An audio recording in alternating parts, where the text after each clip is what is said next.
Vamos determinar por dois métodos o campo elétrico de uma distribuição de cargas em uma superfície plana e infinita.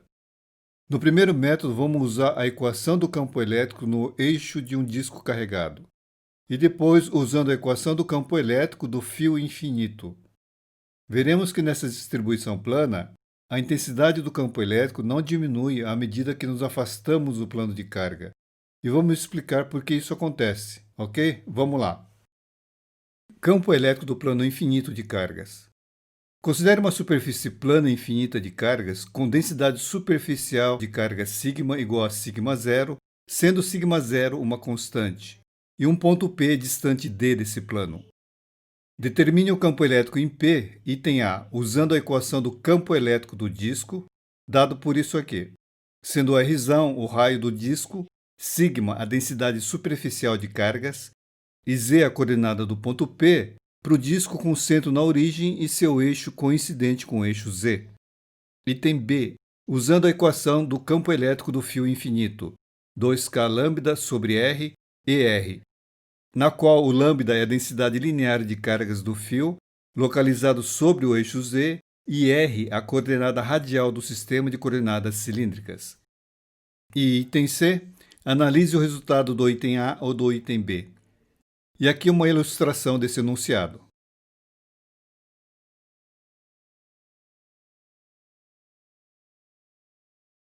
Item A. Usando a equação do campo elétrico no eixo do disco. Resolvemos esse exercício anteriormente.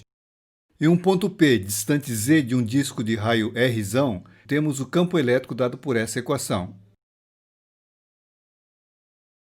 Se o raio do disco for muito maior do que a distância do ponto P ao disco, o raio se torna infinito, e temos assim um plano infinito.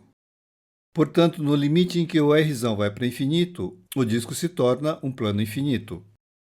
Assim, basta ver o limite dessa equação quando o raio tende a infinito. O raio R aparece no segundo termo, e fazendo então o limite em que R vai para infinito, esse termo dá zero. Portanto, vai sobrar apenas o primeiro termo, e temos assim a equação do campo elétrico do plano infinito. A gente tem na equação o módulo de Z. Esse módulo vale mais Z quando Z for positivo e menos Z quando Z é negativo. Tipo isso aqui. Para um Z negativo, como o Z igual a menos 5, o módulo é menos 5, que vai me dar 5 positivo. Portanto, nós temos uma solução para o Z positivo e para o Z negativo. Para o Z positivo eu vou ter isso, e para o Z negativo isso aqui. Vamos analisar esse resultado no item C. Vamos ver como obter o resultado usando a equação do campo elétrico do fio infinito. Esse exercício foi resolvido anteriormente e tínhamos então para um fio no eixo Z e um ponto P no plano XY, distante R do fio, o campo é 2k lambda sobre R e de R, resolvido aqui em coordenadas cilíndricas. O fio infinito é uma reta matemática de espessura zero com uma densidade linear de cargas lambda. Pode ser também uma tira muito fina, um filamento com uma largura infinitesimal e espessura zero e com uma densidade superficial de carga sigma, desse jeito aqui, que no caso é uma tira com largura infinitesimal dx e densidade sigma. Pegando um trecho dessa tira, eu vou ter uma área dA, cuja altura é dz e a largura dx. Multiplicando uma pela outra, eu tenho a área dA. E nesse dA eu tenho uma quantidade de cargas dq. Agora, eu posso representar a densidade de cargas como uma densidade linear, nesse caso um lambda igual a dq sobre dl, que aqui vai virar dq sobre dz, pois o fio está ao longo do z. E posso também usar uma densidade superficial, que vai ser, nesse caso, sigma igual a dq sobre dA na forma usual. Como estamos com a mesma quantidade de cargas nos dois casos, a gente tem essa relação que lambda dz é igual a sigma dA.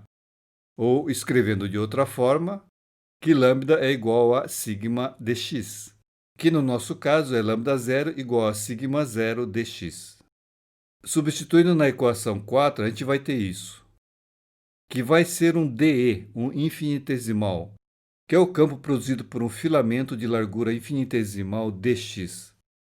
Portanto, a tira infinitesimal gera um campo igualmente infinitesimal. Então, essa é a equação do campo elétrico do fio infinito, colocada aqui em termos de uma densidade superficial de cargas. Vamos usar isso para determinar o campo elétrico do plano infinito de cargas. E para resolver, vamos usar o sistema de coordenadas retangulares, ou sistema cartesiano.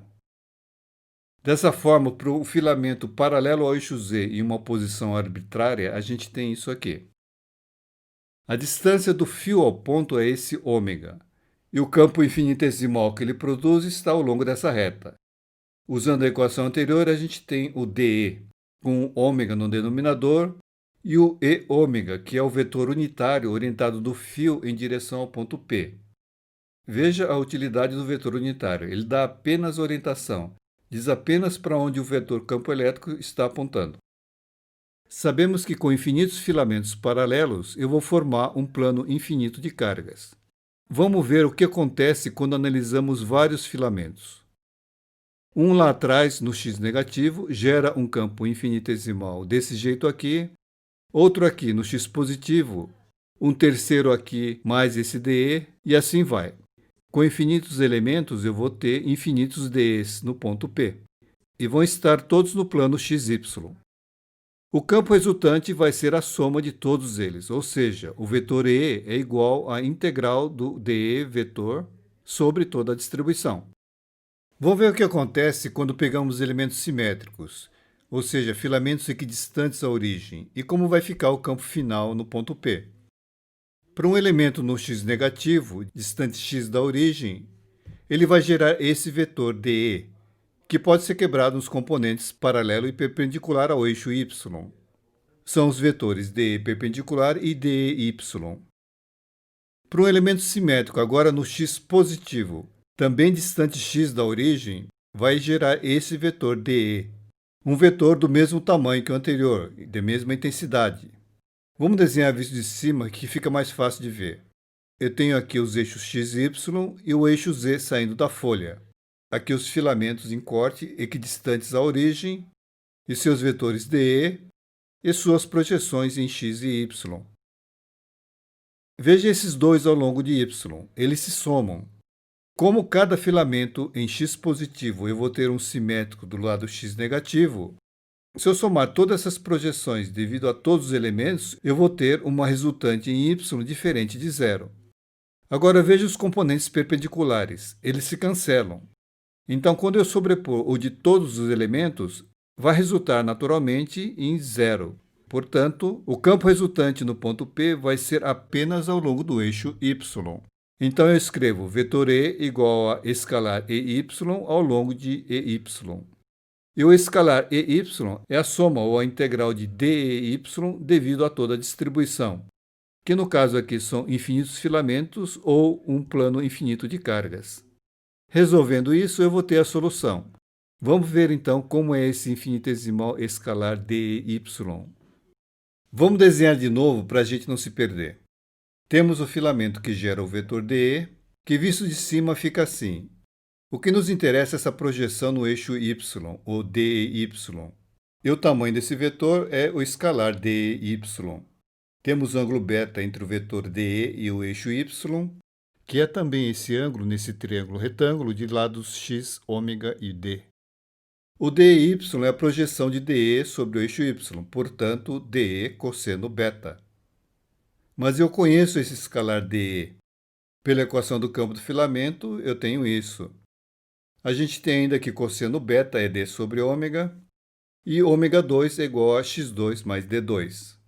Juntando tudo, então dY vai ser igual a aqui eu tenho o meu dE e aqui o meu cosseno β, que vai me dar isso e finalmente isso aqui.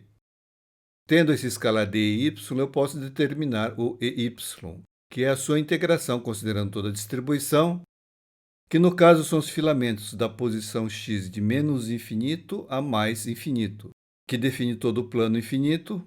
Ao variar o x, o σ0 e o d não variam, e portanto eles ficam fora da integral, e o EY fica desse jeito. Com isso a gente encerra a formulação do problema. É importante entender bem o que foi feito até aqui. Indo agora para a parte algébrica, temos que resolver essa integral de menos infinito a mais infinito. Agora, repare que esse denominador é uma função par, então 1 sobre ele continua sendo par. E dessa forma a gente pode escrever que a integral de menos infinito a mais infinito é igual a 2 vezes a integral de zero a mais infinito. E a gente tem isso, uma integral a ser resolvida em x. Mas veja pela figura que quando eu faço isso, quando eu vario o x, eu vario também o beta. Portanto, a integral pode ser resolvida também em beta. E por tentativa, como comentamos antes, não tem receita, a gente chega que é mais simples resolver por beta. Então, vou mudar tudo para beta. Desenhando de novo, aqui o elemento de fio visto por cima, o ponto P, temos isso. Tangente de beta é x sobre d, portanto o x fica assim, e a sua derivada em beta, que fornece a relação entre o dx e o dbeta. Vamos precisar de uma relação para x2 mais d2, usando o cosseno de beta, que é d sobre ômega, obtenho isso para x2 mais d2. Os limites da integral, usando o tangente de beta igual a x sobre d, para x igual a zero, vamos ter beta igual a zero, e para x igual a infinito, beta igual a π sobre 2. Substituindo tudo isso na integral,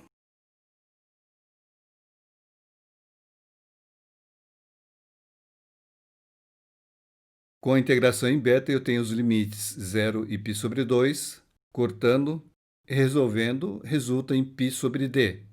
Acabou a álgebra. Substituindo esse resultado no e de y e usando que k é igual a 1 sobre 4π epsilon 0, corta, dá sigma 0 sobre 2 epsilon 0.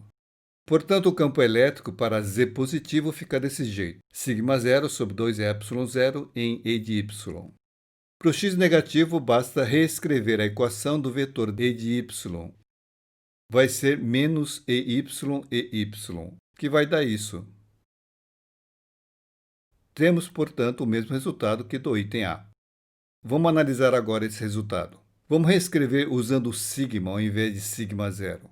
Eu vou ter isso para o y positivo e para o y negativo. O campo elétrico não é definido em y igual a zero e, portanto, eu tenho uma descontinuidade nesse ponto. A intensidade do campo, o módulo, é simplesmente sigma sobre 2 epsilon 0, portanto, uma constante. Ela não muda com a distância d que o ponto se encontra do plano de cargas. Além disso, a equação independe das coordenadas x, y ou z. Portanto, ela vale para qualquer posição no espaço. Ou seja, em qualquer ponto do espaço, o campo elétrico é ao longo de E de y perpendicular ao plano e com essa magnitude constante. Desenhando aqui, temos isso aqui sobre os eixos, como nós calculamos. Para outros pontos eu também teria a mesma coisa. Visto em corte, seria assim. Aqui o plano xz em corte, e para qualquer ponto vou ter o mesmo campo, mesma intensidade e perpendicular ao plano de cargas. A representação por linhas vai ser, portanto, desse jeito aqui. Linhas perpendiculares ao plano de cargas e a mesma densidade de linhas em qualquer região do espaço. Mas por que uma intensidade constante? Vamos ver isso. Aqui eu tenho o meu plano de cargas em corte, visto de cima. Considere um ponto P aqui. Quem mais contribui para o campo são as cargas que estão próximas ali à região da origem, a região do zero, dentro desse cone aqui em corte. Ao me afastar, a influência das cargas da região próxima à origem, essa influência diminui, pois a intensidade diminui com a distância. Mas, em compensação, as cargas mais distantes vão contribuir mais. E uma acaba compensando a outra, mantendo o campo constante. Isso é meio parecido com o ângulo de visão. Suponha uma parede bem grande e um cara olhando para a parede. Aqui o óculos só para representar o cara olhando para a parede. Estando próximo da parede, ele vai ter esse ângulo de visão. Quando ele se afasta, ele mantém o mesmo ângulo de visão, mas ele vai enxergar uma área maior. Dessa forma, quanto mais distante, mais se enxerga a periferia. É como no caso do plano de carga. Quanto mais distante, mais a contribuição das cargas periféricas vão contribuir para o campo naquele ponto. E dessa forma, o campo elétrico do plano infinito se mantém constante. Como comentado no vídeo anterior, uma superfície infinita não quer dizer necessariamente uma superfície grande. Ela pode ser uma superfície pequena, do tamanho de uma moeda. Se nós trabalharmos em ponto muito próximo da superfície, digamos a 1 milímetro da superfície, e longe das bordas, essa superfície do tamanho de uma moeda, ela pode ser tratada como uma superfície infinita, ok? Com isso a gente encerra a resolução. Vamos fazer um resumo. Vimos que o campo elétrico de um plano infinito de cargas com uma densidade superficial de cargas sigmas, esse campo elétrico é constante e perpendicular à superfície. A sua intensidade em qualquer ponto é dado simplesmente por sigma sobre 2 epsilon zero. E é isso aí.